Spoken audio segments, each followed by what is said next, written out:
Welcome back, guys. You got Bitcoin at $53,550, recovering from what we saw on the weekend, the China FUD.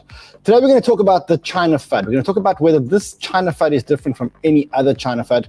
And it does look like we are going into a parabolic last quarter of the year, a parabolic altcoin run. So we're going to talk about the narratives and the altcoins which are going to run. Then we're going to give away loads of cash, and we're going to continue to change lives. So it's going to be a massive show. And we've got some new music from DJ Asher Swissa. Amazing. Look forward to a great show with you guys. If you're new to our channel, subscribe. Otherwise, let's get the show on the road.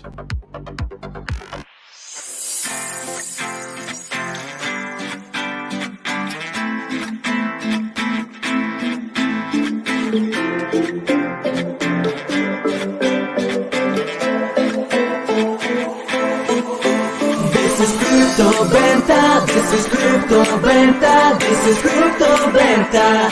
Crypto Banter for you, this is Crypto Banter, this is Crypto Banter, this is Crypto Banter.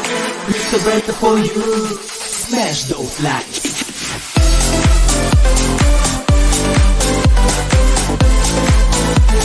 Smash those likes.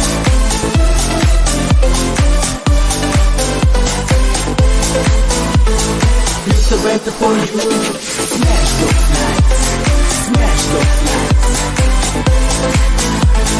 Crypto Banter for you, smash those likes, smash those likes.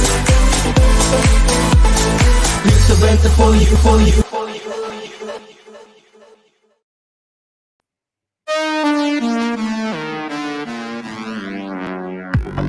Welcome back, guys. I'm Crypto Man Run, here twice, 3 times, 4 times every single day, depending on the day, depending on what's going on the markets. Today is no different. There is a lot going on the markets. We've got a massive show for you guys today. I always say it's a massive show, but it always is a massive show. There's always something happening. So let's talk about what's happening on the show today. One, we're going to look at the China FUD. Then we're going to do giveaways. We're going to change lives. We're going to look at altcoin ecosystems that are about to explode. We have Shahaf Bar-Geffen from COTI coming onto our show today to talk about the Cardano announcement. And I've got like a sneak peek for you. There's also a second announcement, which he's going to make on the show for us, which no one knows about. Not even Bitcoin. Not even Bitcoin knows about it. So it's massive. Then what else do we have on the show today? We have one of the best investors in the world's best investors. One of them coming onto the show today. We're going to spend some time with him on the show, talk about what ecosystems they're looking at. And let me tell you, I've got a copy of their portfolio right here. It's got things like Solana, Thorchain, Pith Network. I've got a copy of their portfolio right here. We can talk about their portfolio. So that's going to be huge.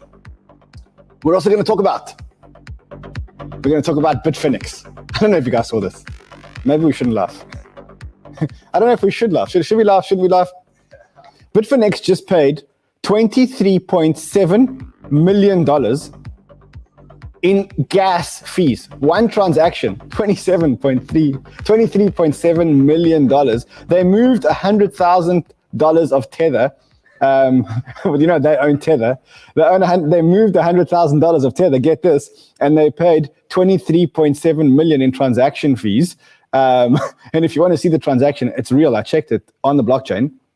So here it is. Here is the transaction on the blockchain. You can see that they paid a gas transaction fee of $23.6 million at the current Ethereum price. Imagine paying $23.6 million. Somebody lost their job today. Yeah, somebody lost their job today. Someone has a lot of answering to do. Alrighty. Let's get the show on the road. If you're new to our channel, welcome to the warmest family in crypto. We look after our family. We treat each member of you like you are one of us. And if you didn't watch our earlier show, it was a tearjerker. We do have lots of giveaways. When we get to 5,000 likes today, we will do giveaways.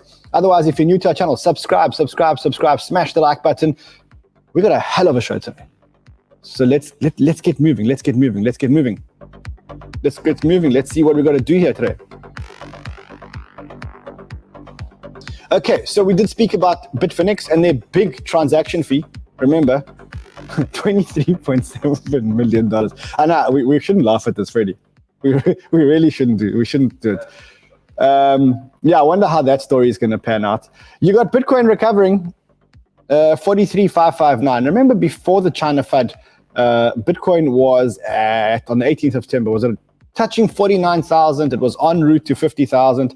And now we're starting to claw our way back. We got to a low of just under 40,000. And I think that was all around the China FUD. And I think the time has come to accept that China has a different agenda. They're not following the same agenda as all the other nations. They have a different agenda. They want to be a complete socialist state. And being part of our crypto ecosystem is just not part of their plan. Now, I say the word our ecosystem because there is speculation that China are going to get into blockchains and crypto, but almost like to keep their own ecosystem. So you look at China, they don't allow Facebook, they don't allow Google, they don't allow, well, they do allow Uber, but Uber isn't operating there. They have their own version of Uber. So it does look like what they want to do when it comes to blockchain is have and embrace blockchain technology, but just not use the same blockchain technology that we use in the West. And that's really their modus operandi. We will try to get you more information about what exactly is going on in China, but that is what it seems like right now. The announcement this time does feel like it is a little bit more serious than previous times. I don't know if you guys saw this, but they did actually send out, let me show you this, Huobi, which is actually a Chinese exchange, sent out a notice to its Chinese users. It says, "Dear valued users, to comply with local laws and regulations, Huobi Global has ceased account registrations for new users in mainland China effective September 24. So no more new users in China. That is why on Sunday we had a dip. Then we had Huobi Global will also retire existing mainland China users by 12 o'clock on the 31st of December. So again, centralized exchanges are going to start blocking access to Chinese users. Huobi has always been dedicated to offering digital asset trading services and to ensure the safety of customer assets while following all the applicable laws. So it does look like the Chinese government is passing these laws and actually becoming really, really, really vigilant. There's a good side and a bad side to this. On the one hand, we know for sure that China don't want to play our crypto game. We've said that. On the other hand, unless they want to shut down the internet, they're going to have a slight problem because the decentralized exchanges actually don't care about what China wants and what China doesn't want. And what we saw over the weekend was we saw the decentralized exchanges spike. So you look at like decentralized exchanges over here, Uniswap went from $17.98 all the way up to $26. On what news? On the news that China's banning Bitcoin. So what you do know, every time, anyone that's been in crypto for a long period of time can tell you one thing for sure. Every time that China bans Bitcoin means a money-making opportunity. Yeah, exactly that. China bans Bitcoin means a money-making opportunity. They've banned Bitcoin so many times.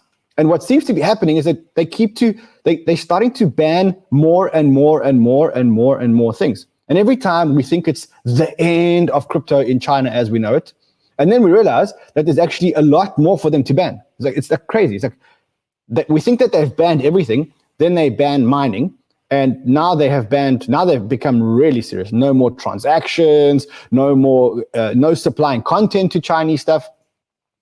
But that does mean that there are opportunities. And if you know where to look for the opportunities, if you're smarter than everyone else, then you know where to look for the opportunities. I'll show you some more opportunities that a lot of us haven't spoken about. But for one, the total supply of, let's talk about this one first. So according to CoinMarketCap data, the dYdX transaction volume in the past 24 hours has reached 4.2 billion, surpassing Coinbase's 3.7 billion. And if you guys saw dYdX and what happened to dYdX, which is a perpetual swap protocol, let me show you. Hold on, let's look at that. Let's look at it on a 7-day basis, just so that you can see how aggressive the spike was. That's the spike. You see that? That over there is a spike. So that went from a price of, call it $12 yesterday to where we are today, which is at about $21. And speculation is that the reason why this happened, the perpetual contract on Ethereum chain has reached a new all-time high and exceeded $2.8 billion. China's strong regulatory policy may benefit DeFi applications such as MetaMask and dYdX. So every opportunity, every time that China bans Bitcoin, it actually brings about a new opportunity. The last time China banned Bitcoin, they banned Bitcoin mining, and that created an opportunity because the mining moved to the United States. And the mining went from being old, antiquated, high emission mining to a better form of mining, a more green mining, addressing Elon Musk's FUD. So this is exactly what it is. Yes, and get those likes up because we're only going to start giving away money when we get to 5,000 likes, right? Okay, amazing. What else? So we do know that every time that China bans Bitcoin, it is an opportunity. If you've been around for long enough, you know that. There was actually a piece of information that I wanted to show you guys to say every time that China bans Bitcoin, Banter fam, let's get this very straight. Every time that China bans Bitcoin and you see a dip, you immediately buy the dip. I've been hearing China banning Bitcoin for as long as I've been in blockchain, and every time the dip has happened, I've thought it's the end of the world and the end of crypto, and then every time the market then explodes. The best way to make money in crypto is to buy the dip every time China bans crypto. That's what you do. Just buy the dip every time China bans crypto. Look, it's not only me. In fact, is it Kucoin? Yeah, not Kucoin, it's Kraken. Kraken make this amazing China headlines and their impact on BTC. Now, what you can see is that it always impacts short term, but the impact short term of every one of their announcements is becoming less and less. So in 2013, when China made an announcement, the immediate impact was huge. Today, the immediate impact was minus 2% and minus 1%. We're seeing that the narrative of China banning Bitcoin is losing momentum. It's like a boxer that keeps throwing punches, but the punches just don't dent anymore. And you remember when Elon used to tweet about Dogecoin and Shiba Inu and how the price used to go up and down? Well, now it doesn't work anymore. Now Elon tweets about Dogecoin and nothing actually happens. It's the same thing about the China narrative. Ignore the China narrative. Be part of the smarter investors. Every smart investor that has been here for a long period of time knows one thing. China FUD equals buy the fucking dip. That's what I said on my Twitter. When I saw China FUD, I said, buy the fucking dip. That's what I did. There's another camera here in my face. I've got L here, filming me. I wish you could hear the music here, L. It's very good. It's very good. It's from Asher Swissa, very good guy. Israeli DJ, fantastic. Okay, so we did learn some other things in this FUD. The one thing we learned, we cemented the fact that 40,000, let me show you, $40,000 actually is a bottom for Bitcoin. It's become like I once got a support level. Maybe a support level is a good word. You see, so you can see that every time that Bitcoin goes under the 40,000, buyers come in and they start snapping the whole thing up. And that for me is something that we should be looking out for. We seem to have found a new support at 40,000. We know that. The other thing that we saw, which was very encouraging for me, was the fact that the market dominance on Bitcoin isn't changing very much, which shows you that the market is absolutely bullish. The market wants to explode. People want to play in altcoins. They don't really care about China FUD. China FUD can't even move the Bitcoin dominance above, well, for 2 seconds over there. But otherwise, China FUD can't get the Bitcoin dominance above 42, 43%. And now the Bitcoin dominance is again back under 42%, showing that people are putting their money into altcoins. And so that shows you that we're in an absolute bull market. And speculation is, anyone that's been here for a long period of time is almost saying that this market is going to go parabolic in Q4. I want to show you this. So let me close all of this and we will have a much cleaner screen. And you know, I like clean screens. Let's quickly get there.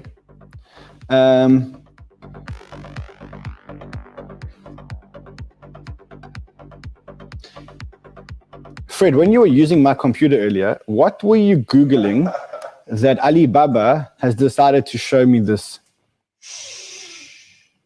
The fear and greed index is at 26. People are extremely fearful. And now Bitcoin's price keeps the 44,000 or 43,000 or can't break under the 40,000.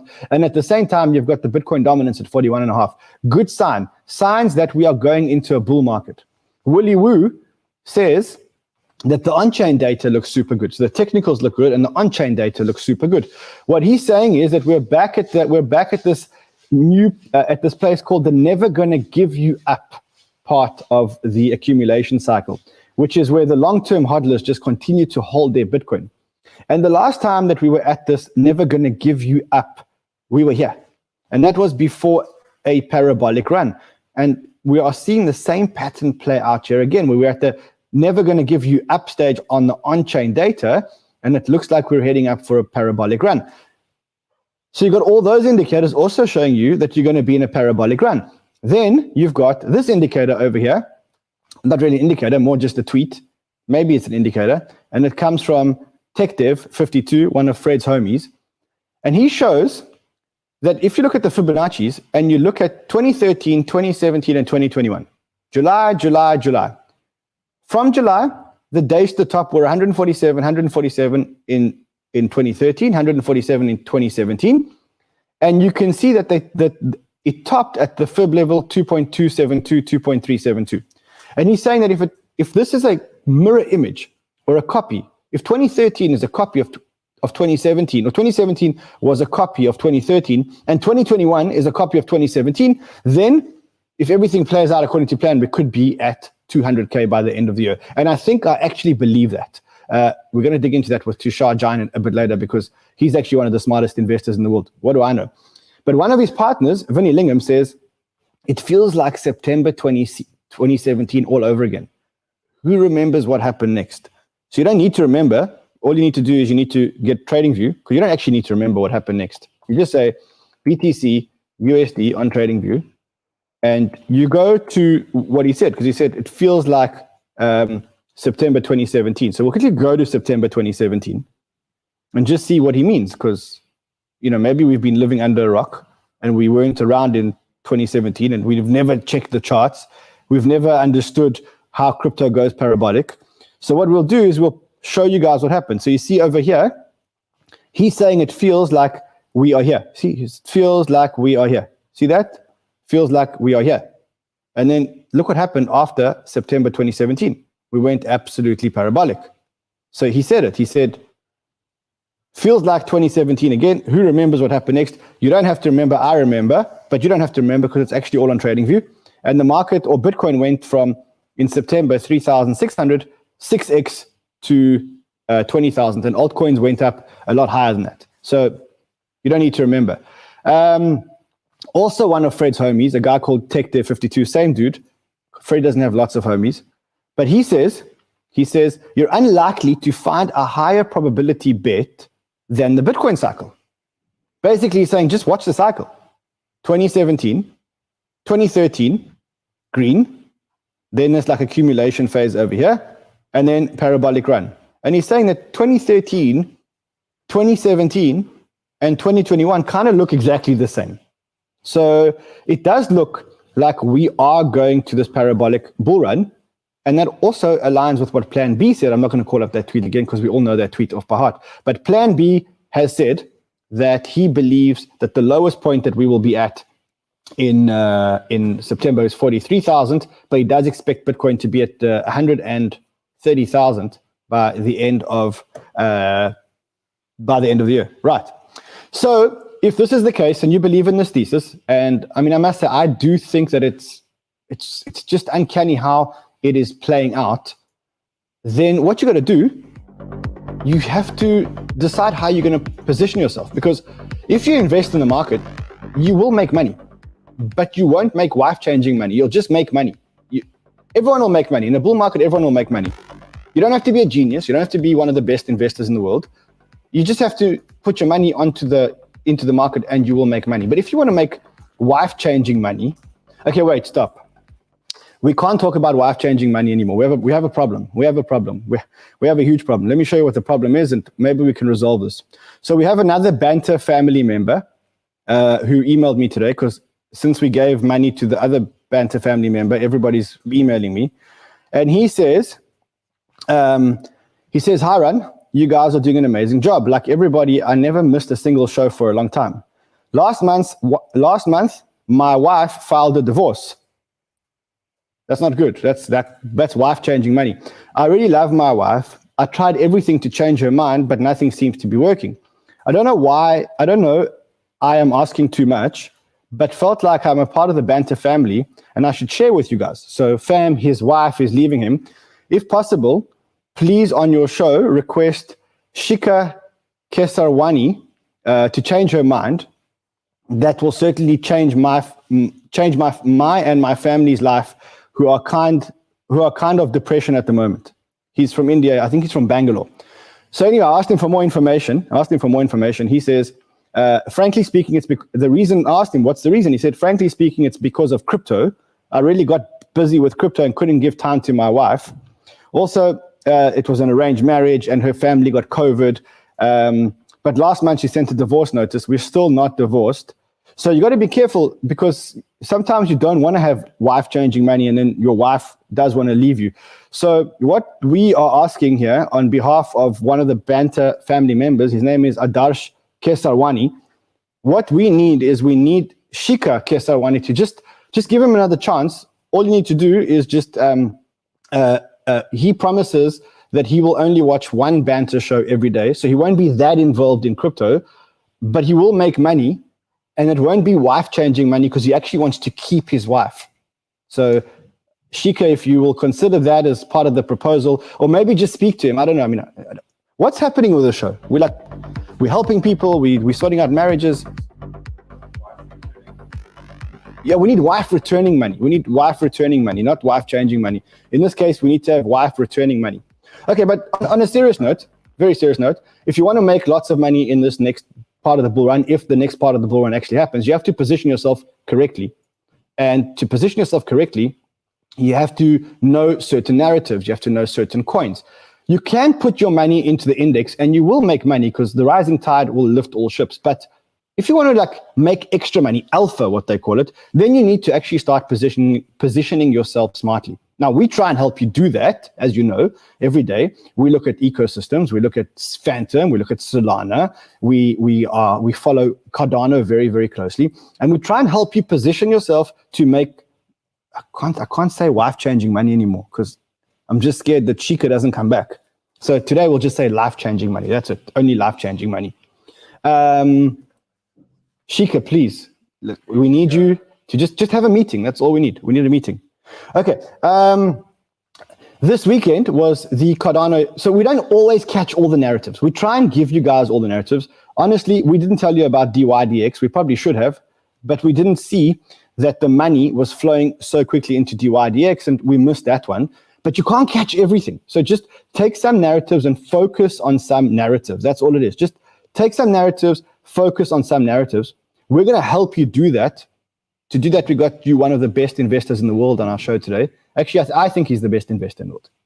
Exactly. I know I said that about Kyle Samani, but you'll see why. I also think that this guy's also the best investor in the world. This weekend was also the Cardano. There was a Cardano Summit this weekend, and there was a big announcement from COTI. We know about the announcement because BitBoy told us. He told us in advance, and that's how we know about it. So what I thought I'd do is I thought I'd get Shahaf Bar-Geffen on the show. Shahaf, welcome, my friend. Welcome. Hello. So you are in Wyoming, right? Yes, I am. And you were at the Cardano Summit and you stood on the stage yesterday. I was the surprise in the end. I was in the final keynote. I was the one more thing bit. Look, we knew that there was an announcement coming from COTI because we heard from our sources, one of the other YouTube channels. We didn't have any inside information at all. I mean, we never speak to each other, so it could never have come from you. But what I want to know is, tell us what this announcement is about. I know that this is about COTI launching the DJED stablecoin. JED, how do you pronounce it? You actually pronounce it JED. You and I should know. JED is comes from Egypt. It's the pillar that symbolizes stability. Okay, I didn't know that, but now I know that. Yeah. So tell us about the announcement. Tell us how it benefits the COTI ecosystem, because that's the part that I didn't actually understand. Okay. So let's just start from the top. What is JED? JED is a stable coin, the first official stable coin on Cardano, right? So what does it mean that the third largest cap now issues its official stable coin? This will be the coin that will rule everything on Cardano, from DeFi initiatives that are now growing, payments, of course. And lastly, and this is maybe the most important thing, what Cardano wants to do is to create predictability on transaction costs rather than have volatile gas costs, right? So this stable coin will ultimately be used for that. So just to grasp how big this is, this stablecoin will be used on all transactions created on Cardano down the line. So this is huge. It's going to be very popular. Charles and the rest of the team predict a great future for JED. Okay, now where do we come into play? So wait, just to specify, it's an algorithmic stablecoin. So it means that it's not a dollar-backed stablecoin. It's not like USDT and USDC. It is an algorithmic stablecoin, more like Terra, like Terra Luna, more like MakerDAO. It's not a dollar-backed stablecoin, right? Correct. Yeah, it's over-collateralized with ADA. Okay, so now tell us about why this is exciting for COTI. So COTI is going to be the issuer of the stablecoin? Yes, as everybody knows, we're very close to Cardano, and they've picked us to be the issuer of JED. And what it means is that COTI assumes the responsibility of publishing the smart contracts for the stablecoin, and actually being the front end, engaging with funds, enterprises, developers, exchanges, partners, everybody who wish to use the stablecoin. And then actually to mint the stablecoin and the reserve coin. The reserve coin is actually the algorithmic parts that creates the stability and the pegging. And why this is great for the COTI ecosystem, having this great responsibility, is that we provide these services and we collect fees on both the minting and burning of JED and the reserve coin. As we've earlier presented in our plans, COTI is about to launch a treasury, and all the fees are collected into this treasury. And if you have COTI or if you stake in that treasury, you get some of these fees. When we collect the minting and burning fees, it comes in the form of ADA. We convert this to COTI and just put it in the treasury. So that creates both great demand for COTI and then locks more supply into the treasury and allows users to share the benefits. So this is why it's big. I even have a diagram I shared with you on I think on WhatsApp, so you can show that. So, I mean, are we thinking that this is going to be the primary or the main stable coin on Cardano? Absolutely. The main non-USDC base. Because I'm assuming that the one category of stable coins is going to be the USDT, USDC, which are backed by US dollars. That's coming under fire from the SEC. That's coming under fire from all other government bodies around the world. You can see in this chart over here that it says the total supply for decentralized stablecoins has reached 10 billion in circulation, continuously gaining market share from centralized stablecoins. The leading protocols here are MakerDAO, obviously with the DAO stablecoins, and Terra UST. They are gaining momentum because the dollar-backed stablecoins are now falling into the legislators or regulators' limelight, right? Yeah, and obviously, again, this is pegged to US dollar, right? It's pegged to US dollar, but it's not backed by backed by US dollars. So that's the idea, and yes, this is going to be the biggest stablecoin on Cardano for sure. Okay, so to summarize, just so that I understand, so COTI is the provider, COTI is the smart contract platform, COTI does everything. Every time a fee is paid to mint, to burn, to swap, etc., that gets paid in ADA, bridged to COTI. The fees are then paid to COTI as the provider, and then that goes into a treasury. Yeah, correct. And exactly. What do you do with the coins in the treasury? Do you eventually land up buying back COTI tokens to reduce supply? So actually, the coins in the treasury, it's a model that we created to just share the white paper for it. It works like DeFi. You can commit to stake. If you have COTI and a Viper wallet, you commit into staking to that treasury, and you get some share of the pool, and that pool continues to grow because of all the fees collected. And then you can collect more COTI. I mean, is this a game changer? Like, it feels like a game changer. And I know the article that I read, it said why being the issue of DJED's Cardano stablecoin is a game changer for COTI. But I mean, this is like really elevating COTI to a brand new level, right? I think so. I never want to be the guy that says that, but I do feel that way. Cardano is the third largest coin in the world. Being on stage there in the closing keynote, assuming this role, and this role is big, and Cardano is going places, right, with Alonso now and everything. I think it's a game changer for COTI. A lot of people think it's a game changer for COTI, and this will be a game changer for COTI. And as Cardano continues to grow, and the role of DJED in the ecosystem continues to grow, so will COTI. Directly. Yeah, I mean, he has an overview of the Cardano ecosystem that we got, and it's very hard to get a latest one because it's just growing so fast. But what you can see is that in 3 months, Cardano has integrated more than 150 projects from DeFi to NFT. None of them, I'm not going to say none of them are live, but a lot of them aren't live yet because smart contracts only went live a week ago or something like that. But you can see that there's a lot going on in the Cardano ecosystem. And what you're saying is that the non-USD backed stablecoin of choice is going to be DJED. Yeah, and this will be the coin that is used in transactions. So if like on Ethereum, you do a transaction, you pay ETH. Down the line, when you do a transaction on Cardano, you will pay with a stable coin, and this will be the stable coin. So this is going to be very, very, very popular. Wow. Okay. I know you told me I mustn't ask you because it'll put you in a spot, but you know me, and I know that there's more announcements coming out of the Cardano and COTI stable. Now, I spoke to all the viewers much earlier today. We agreed we won't tell anyone. So if you tell us, we're not going to tell anyone. Is there anything else that we can expect maybe sometime soon? We won't tell anyone. I mean, there's 150,000 people that watch the show. I've got commitments from all of them that they're not telling anyone. Well, we are building great things with Cardano, and the AdaPay is growing, and we have a lot of interesting merchants onboarding this. But I'm going to let them be the ones speaking about it. But I will give you something. Do you know what this is? That is a COTI Pay credit card, which apparently I have one that's coming to my house.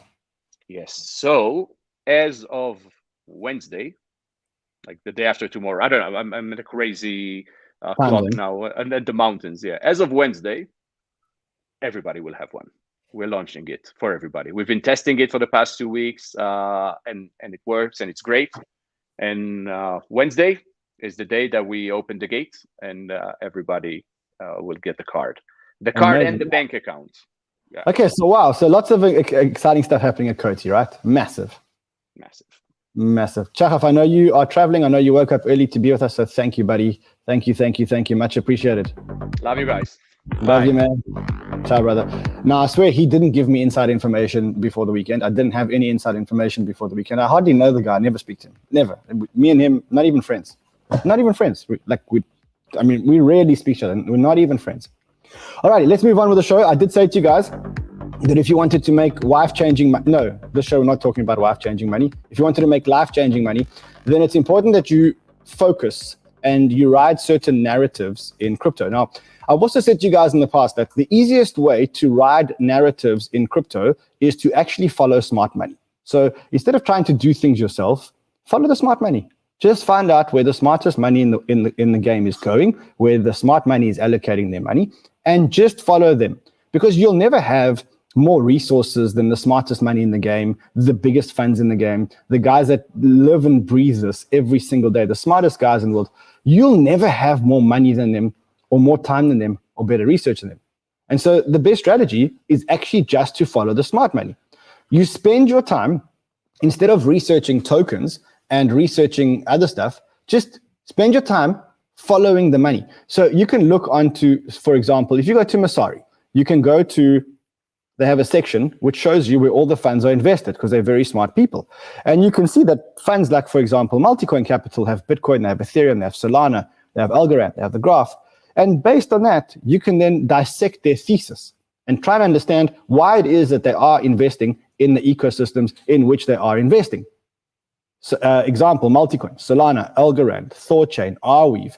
Now you can see that a lot of these tokens are tokens that we speak about on the show, and that is because instead of having to do too much research for the show, I just follow the smart money. And when I am following the smart money, the smartest people in the world, there's two of them. One of them is Kyle Samani. He's been on the show already, so we've ticked him off. So now we've got another one of the smartest people in the world, and that's actually, funny enough, Kyle's partner. His name is Tushar. Tushar, welcome, man. Hey, good to see you. So good to see you. So good to see you on a new show.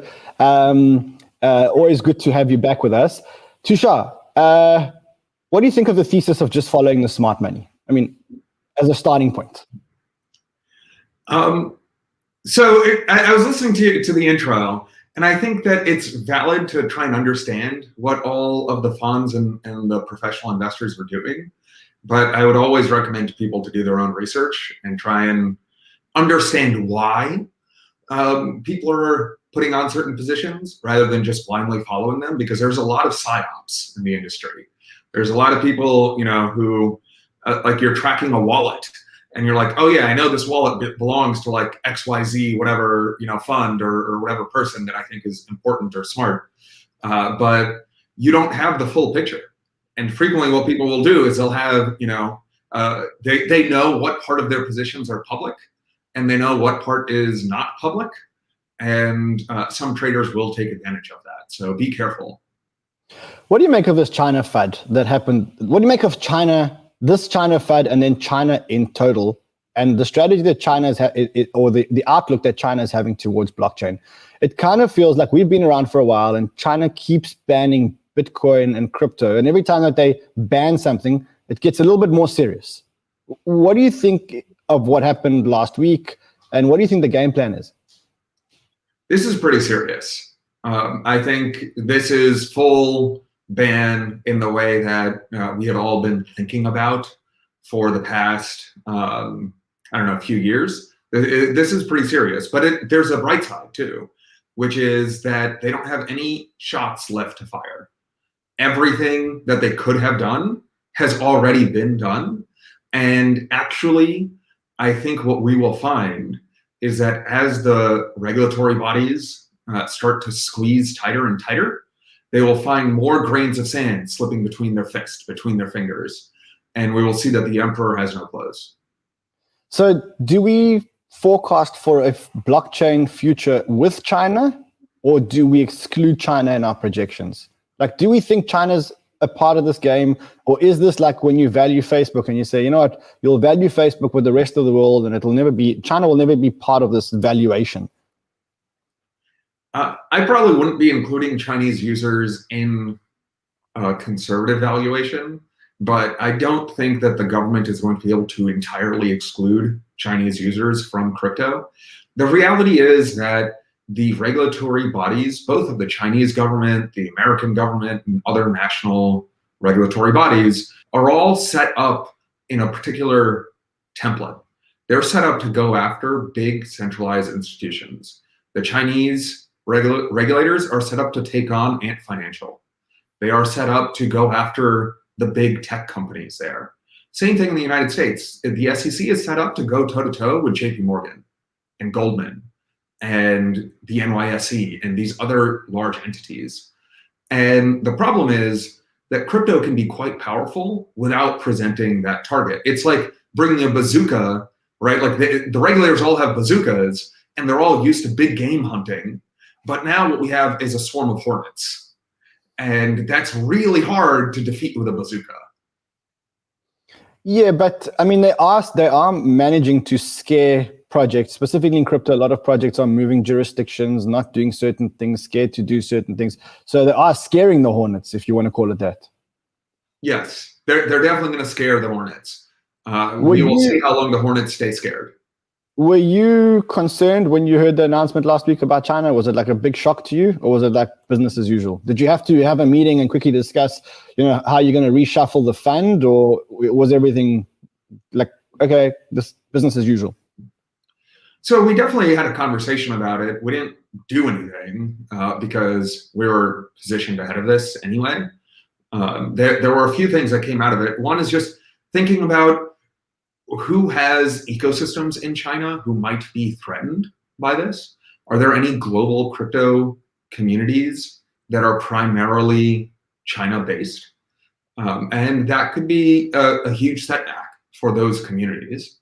And then the second thing that we looked at is, how will DeFi react in the face of this? So who has communities in China that would be affected? Like, for example, Huobi seems to maybe be affected. Kucoin would probably be affected, right? Mm-hmm. Who else has big ecosystem that would probably be affected? Another one that comes to mind is Polkadot. Polkadot seems to be quite popular in China and seems like they may be affected. It does seem like Polkadot was particularly affected by the previous announcement that happened right before this as well, when they banned Bitcoin mining and other such businesses. So I think that's another one that's on my mind, keeping an eye on. What about Filecoin? So Filecoin has a massive Chinese community. How do you think Filecoin are going to get affected by this China ban? It's very possible that Filecoin is also affected because of the large amount of Filecoin mining that happens in China. And if the enthusiasm for Filecoin mining decreases, that could be negative. We can also see that Filecoin is pretty against the ethos of the CCP, in that it allows you to store data in a decentralized way, which is probably harder to censor and not necessarily in the favor of what the CCP wants. Yes, for sure, for sure. DeFi. So DeFi jumped this weekend. You saw Uniswap taking a big jump. You saw dYdX taking a big jump. Is that the market saying, okay, well, China can shut down the centralized entities, but one thing it can't do is switch off the internet, and people will still continue to use these decentralized DeFi protocols? This is exactly what they were made for, actually. Exactly. And we specifically saw DeFi derivatives protocols do the best of any of the other DeFi protocols. The spot trading ones did well, but I think the DeFi ones did the best. The derivatives ones did the best. And the reason for that is they let you trade any arbitrary asset that has a price feed, right? So if you're on Perpetual Protocol, or you're on dYdX, or you're on Mango Markets, they let you trade any asset. And for what it's worth, those are my three favorites in terms of user experience and trying them out. So dYdX, Perpetual Protocol, and Mango Markets, which is effectively a Solana-based protocol. Correct. Okay, well then that's a great segue into Solana. I know that Multicoin are big proponents of Solana. I know that you guys invested super early in Solana. I know that you guys are investors in the Solana ecosystem. Why Solana? So Solana enables two things that other solutions don't seem to enable. One, and it enables them both together, right? So when compared to Ethereum or Polkadot or Cosmos or any of these other chains, Solana enables both scalability and composability. What that means is that it allows you to scale something like an on-chain order book while still being composable with everything else going on the chain. This is a weakness of something like dYdX, which lives on a layer 2 on Ethereum, which means that if you want to, have your dYdX position be interoperable with your position on Aave or your position on SushiSwap or just anything else that's going on Ethereum, that's hard, because your money has to go into this roll-up, this layer 2, and then come back out to do other things. With Solana, you can have a scalable exchange like dYdX, and it's all interoperable and composable with everything else going on Solana, which is really cool. We saw a massive spike in Solana's price. I mean, I don't know the exact numbers, but I think if we started the year at just a couple of dollars, if that, and we're seeing Solana now at $140. Let me get the exact market cap here just so I don't misquote. But do you think that Solana is now fairly valued, or do you think that Solana has just started? Because I think you guys have a good view about what's being built in the background. You guys have a good view about all the components and all the pieces coming together.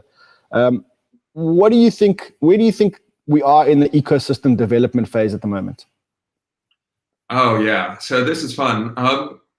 We've been looking at a lot of Solana like early stage investments, right? We're talking about seed stage teams that are starting up. They want to build some protocol on Solana. We've done several of those that we're really excited about.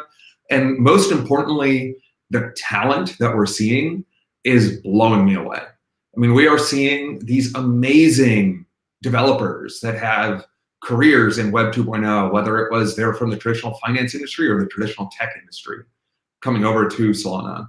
And I believe that the Solana ecosystem has now hit escape velocity. And because they have solved the scalability problem, that's never even a concern. Whenever I talk to people building on other platforms, we always have to ask, so what are your scalability plans? What are you going to do if you're really successful and you have a bunch of users? What's going to happen next? And then they have to go and talk for 15 minutes about like, oh, well, we'll do this and we'll do that. And then when they're talking to a Solana-based team, they just say, oh yeah, that's not a problem. It's fine. Is the talent, so money follows talent. Is the talent migrating from Ethereum to Solana, or are these traditional Web 2 developers moving into blockchain and moving directly into Solana? I'm trying to understand the future of ETH, given the high gas fees and given the slow throughput and given the time that it's taken them to get to ETH 2.0, and how much of a head start or how much of a start that's given to Solana. Yeah, so those are really good questions. I would estimate that of the new developers coming into the Solana ecosystem, about 90% of them are new to crypto. They haven't done anything in crypto. And I would say about 10% of them are existing crypto ecosystem developers. Solana has been very focused on growing the pie for everyone and growing the pie for crypto, rather than just trying to cannibalize from another ecosystem. This is specifically shown by the fact that when Solana launched, they did not support the EVM. And that was a very deliberate decision, because a bunch of other chains that did support the EVM are seeing a bunch of copycats. They're just seeing copy-paste code, from Ethereum on their chains. And that is not how you build a community. That is not how you build a developer ecosystem. You need people who are writing code for your ecosystem, who care. You need people to care. If people don't care, they're gonna leave. As soon as things get hard, or as soon as there's something shinier out there, they're gonna leave. And so I think Solana did that really, really well. Is that why Solana is more exciting than BSC? Because BSC is just an EVM compatible copycat of Ethereum with slight modifications, maybe more centralized, whereas Solana is a whole new brains trust. It's a whole new culture. It's a whole new ethos. Correct. Yeah. I mean, we've looked at all these deals. The intellectual capital coming into Solana is unparalleled by any other ecosystem other than Ethereum. I would say they are on par with each other in terms of the amount of intellectual capital coming in, but Solana is growing faster and is at 10% of the market cap of Ethereum. So then I guess that you're saying at a market cap of $43 billion compared to Ethereum's, I don't know, $300 billion or whatever the latest number is, you're saying Solana is probably still a lot undervalued. I can disclose that Solana is the largest position in our fund, and that's because we're quite bullish. And we are specifically looking at the mismatch between what we can tell based on the quality of the teams building on Solana and what the public has seen. Here's why. The public usually is looking at backwards facing metrics. Public is looking at things like total value locked or number of products that are live that they can play with and see. What I think people should be looking at is a forward-facing metric, which is who is building. Let's go to the hackathons and talk to the people and see who is building on the platform. Because if they're building really interesting things, well, then the users and the total value locked will come once those products are live. And we're seeing products going live on Solana. But you have to look further upstream. Looking way downstream is, too late. That's a great way to look at it. So looking at what people are building is actually much more important than looking at the total value locked or what is already live. Freddie, that's a good paradigm shift for us. Tushar, looking backwards, because we've only seen what we've seen, but what are the most exciting projects that you're seeing on Solana? Projects that you look at and you go, wow, like this is super exciting because this probably couldn't have been done on Ethereum. Yeah, so there's a few things. One, I mentioned earlier, Mango markets. We do own some Mango tokens at Multicoin, so disclosure there. So do we. We really like the user experience of Mango. It is a full-blown spot and derivatives exchange with borrow-lend functionality that lets you trade these assets, and we really love the team there. Then, something that we've seen that we recently announced, building on top of Solana and including exchanges like Mango in it, is a new stablecoin called UXD. And this is a really interesting, cool stablecoin that I think is probably the best trade-offs of any stablecoin design. Nothing is perfect, but I think this has the best trade-offs. And the way that it works is very simple. All you do is you go long spot, let's say long SOL spot, and then you short a SOL future using Mango markets or another derivatives DEX on Solana. And that creates a stablecoin. And it's truly decentralized. It's a risk-neutral stablecoin. Exactly. So I published a post about this on multicoin.capital 2 weeks ago. I would recommend people go check it out. It's a project I'm very excited about. Wow. Okay, one more. Give me one more Solana-based project. And I've got one or two more questions for you before we finish off today.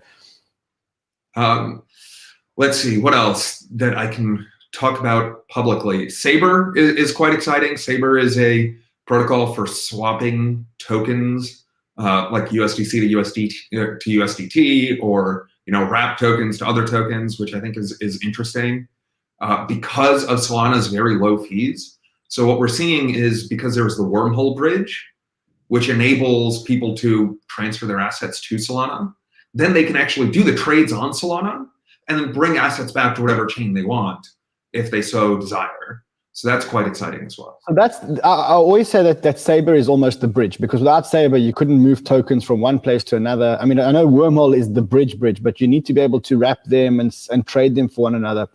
Speaking of bridges, do you see a one dominant blockchain world, or do you see a world where we're going to land up with multiple blockchains, Solana, Cardano, Ethereum, Polkadot, Kusama, that kind of world, all just joined by bridges, and then we're actually counting on the bridging of tokens and bridging of everything between blockchains just to be much, much, much more efficient than it is today? So I look at these things as operating systems. I think, Solana is an operating system. Ethereum is an operating system. When you look at the history of computing, let's go all the way back to, Apple, when it was started, back Steve Jobs in a garage, right? What happened with desktop operating systems? Well, you saw two, right? There was a whole war. There were a bunch of different operating systems, and then two really emerged in one. Let's go back to mobile. That's a bit more recent. Maybe more of the viewers were around for that, myself included. And I remember BlackBerry was a big deal. Nokia Symbian was a big deal. Windows Phone was a big deal. These are all big companies with a lot of money, a lot of resources that they put behind their operating systems. But what happened? There were two. Right? Android and iOS run the mobile world, and everything else is around irrelevant, really. And so I think that that's probably a useful place to look for a history lesson, because these are, just like mobile's operating system was special because it could run on a constrained device. It could run on your phone in your pocket. These smart contract platforms are special because of the trust properties that they have. And so I think if we look at history and history rhymes again, then probably there will be two. And if you say that there will be two, is your bet Ethereum because of the network effects that it have, and then Solana? Are those the two that you would have or would put your money on? As of today, those are the two that I would own. However, I own a lot more Solana than Ethereum because of the relative market caps, and I see a lot more upside. So that's, the relative market caps matter, but I would say those are the two front runners. One last thing I would say is, don't overestimate first mover advantage. Don't think that first mover advantage matters that much, because as time goes on, first mover advantage becomes less and less relevant. If you think about it, how much of a first mover advantage does Bitcoin have over Ether? Bitcoin is 5 years older than Ether, but now Ethereum is traded everywhere that Bitcoin's traded, has a bigger developer ecosystem. Obviously, Bitcoin still has a higher market cap, but Ether is caught up in every other way. Got it. Several. Well, I mean, first mover advantage, I guess you could say that Nokia had a better first mover advantage, and today they're pretty much nowhere. I mean, if you think about it. Yeah, AOL had a great first mover advantage. But you know what? Turns out dial-up is just not good enough.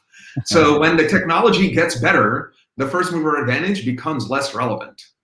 Yeah. All right. So listen, before I let you go, the one narrative that you guys picked up on was Solana. You guys saw it before everybody else. One or two other narratives that you guys are seeing that you think that maybe our audience haven't yet started looking at or haven't focused on that you think may explode. What would they be? I mean, we've literally got about 2 minutes for this. One thing that we're pretty excited about that we're looking at right now are social tokens. We think this is a cool edge. It's like right at the edge, cutting edge of social innovation and technical innovation. When you say social tokens, you mean social tokens like BitClout, which was renamed. They came up with a new name. Can't remember the new name. Is it that kind of social token? Yeah, there are a number of competitors in this space.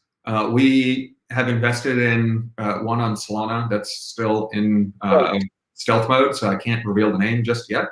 Is that not Grape that was announced? Grape is a little bit different than what I'm talking about. Grape is a part of this. That is true. We did invest in Grape. We've made several investments.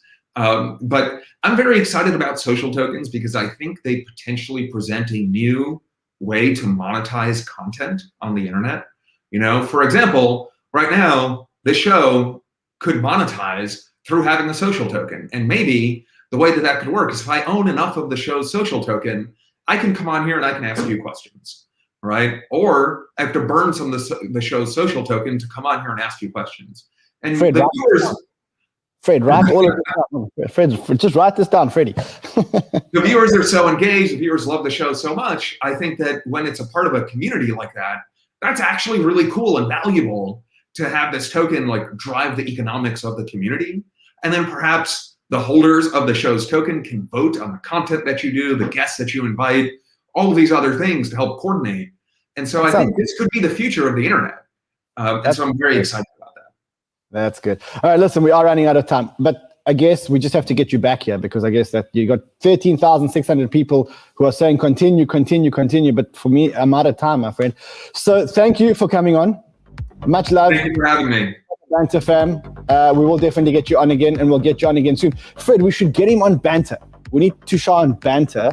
I know we got a big Banter with Balaji. I'm trying to get Balaji on and in Arrington. We should do that. That's what we should do.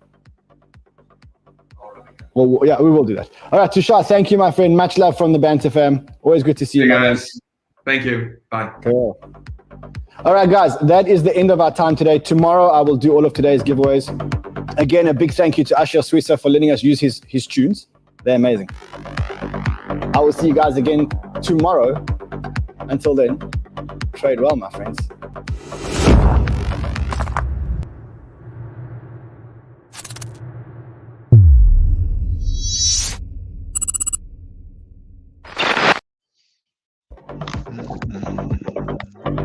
How smart is that guy? Jeepers. Oh, that is smart. That's what you call smart. So many ideas running through my head right now. I think I'm looking at you and we're thinking the same thing.